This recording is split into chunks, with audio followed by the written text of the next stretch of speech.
20 जनवरी 2025 को अमेरिका के राष्ट्रपति बने डोनाल्ड ट्रंप ने 20 जुलाई को अपने कार्यकाल के 6 महीने पूरे कर लिए हैं। इन 6 महीनों में डोनाल्ड ट्रंप ने कई फैसले लिए जिससे अमेरिका और दुनिया के अन्य देशों को कई मुसीबतों का सामना करना पड़ा। ऐसे में आज बात ट्रंप के 6 महीने के कार्यकाल पर करेंगे। आखिर 6 महीनों में ट्रंप ने क्या क्या फैसले लिए जिसका अमेरिका और दुनिया पर असर पड़ा है। तो बता दें कि चुनाव प्रचार के दौरान डोनाल्ड ट्रंप ने वादा किया था कि वे गजा और यूक्रेन युद्ध को 24 घंटे में खत्म करा देंगे, लेकिन अब तक ना तो रूस यूक्रेन युद्ध थमा है और ना ही गजा पट्टी में इजराइल हमास संघर्ष। यूक्रेन में अब भी लड़ाई जारी है, जबकि गजा में अभी तक 58,000 से ज्यादा लोग मारे जा चुके हैं। राष्ट्रपति बनने के बाद पिछले 6 महीनों में ट्रंप का मुख्य फोकस वैश्विक व्यापार नीति पर रहा। उन्होंने चीन पर 60% टैरिफ, वियतनाम पर 25% और यूरोपीय कारों पर 40% टैक्स लगाया। इसके जवाब में चीन और यूरोपीय संघ ने भी जवाबी कर लगाए हैं। घरेलू मोर्चे पर ट्रंप ने प्रवासी नियंत्रण को लेकर सख्ती बरती है। पिछले 3 महीनों में अमेरिका मैक्सिको सीमा पर हजारों लोगों को वापस भेजा गया है। अब ट्रंप ने यूक्रेन युद्ध को लेकर अपना रुख बदला है।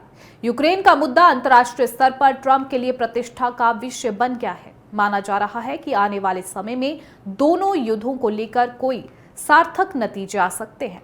ट्रंप ने रूस यूक्रेन युद्ध को समाप्त करने के लिए आक्रामक कूटनीतिक और आर्थिक रणनीतियां अपनाने का संकेत दिया है। ट्रंप ने रूस पर 100% सेकेंडरी टैरिफ लगाने की धमकी दी है। यदि 50 दिनों के भीतर शांति समझौता नहीं हुआ, ये डेडलाइन 2 सितंबर को खत्म होगी। उसके बाद सख्ती की तैयारी है। ट्रंप ने यूक्रेन को पैट्रियट मिसाइल सिस्टम जैसे हथियारों की आपूर्ति का वादा किया है। इसका खर्च यूरोपीय देश उठाएंगे। साथ ही ट्रंप ने नाटो देशों से रक्षा खर्च को जीडीपी का 5% करने का दबाव दिया है ताकि यूक्रेन को समर्थन मिले। अभी तक यूक्रेन पर ट्रंप की नीतियां अस्थिर रही हैं, लेकिन इस बार ये आक्रामक हो सकती हैं। राष्ट्रपति ट्रंप ने गजा युद्ध को समाप्त करने के लिए अगले 6 महीनों में इजराइल और हमास पर दबाव बढ़ाने की रणनीति बनाई है। ट्रंप ने इजराइल को 60 दिन का युद्ध विराम प्रस्तावित किया और हमास को चेतावनी दी कि इसे स्वीकार न करने पर गंभीर परिणाम भुगतने होंगे। हमास ने इजरायली सेना के गजा खाली करने की मांग की, जबकि इजराइल इस शर्त पर राजी नहीं है। ट्रंप ने इजराइल को 33,400 करोड़ रुपए की सैन्य सहायता का वादा किया है। साथ ही सऊदी अरब और कतर में गजा पुनर्निर्माण के लिए 83,500 करोड़ रुपए के निवेश की मांग की। विशेषज्ञों का मानना है कि ट्रंप की रणनीति आंशिक युद्ध विराम तक सीमित रह सकती है। वहीं अब सबसे महत्वपूर्ण सवाल यह है कि आखिर इन 6 महीनों में ट्रंप के फैसलों का दुनिया भर में क्या असर पड़ा है। अब इसके बारे में आपको बताएंगे, ग्राफिक के जरिए से समझें। राष्ट्रपति ट्रंप ने 6 महीने में कई देशों की मुसीबतें बढ़ाई हैं। ट्रंप के टैरिफ वॉर से पूरी दुनिया पर काफी असर पड़ा है। जनवरी में सभी देशों पर 10% आधारभूत टैरिफ लगाया गया। चीन, भारत, यूरोप पर अलग अलग दरों पर भारी टैरिफ लगाए गए। यूएस की ओर से 6 महीने में ईरान पर सैन्य कार्रवाई की गई। जून में ट्रंप ने इजराइल के साथ मिलकर ईरान की परमाणु साइट्स पर हमले किए। 22 साल बाद अमेरिका युद्ध में उतरा। रूस से तेल गैस खरीदने वाले देशों पर 100% सेकेंडरी टैरिफ लगाने की धमकी दी, जिससे भारत पर असर पड़ सकता है। खैर, दुनिया की बात हो गई, अब बात अमेरिका की करेंगे। तो बता दें कि पिछले 6 महीने में अमेरिका के लोग भी ट्रंप के फैसलों से नाखुश नजर आए हैं।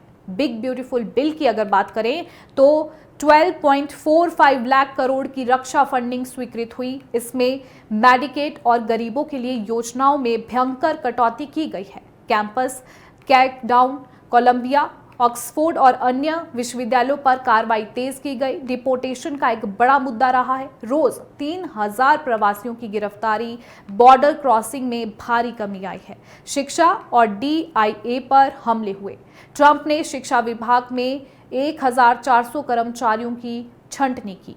DIA कार्यक्रमों की 18,260 करोड़ रुपए की फंडिंग बंद की। खर्च नियंत्रण के लिए DOGE विभाग बना। टकराव के बाद जो है मस्क ने ट्रंप का साथ छोड़ दिया था। वहीं अगर भारत पर असर की बात करें तो भारत पर टैरिफ लगाया गया। भारत पर बेसलाइन टैरिफ जो है 10% से निर्यात पर 10% लगाया गया, जिससे निर्यात पर असर पड़ा है। स्मार्टफोन, बासमती और फार्मा सेक्टर सबसे अधिक प्रभावित हुए।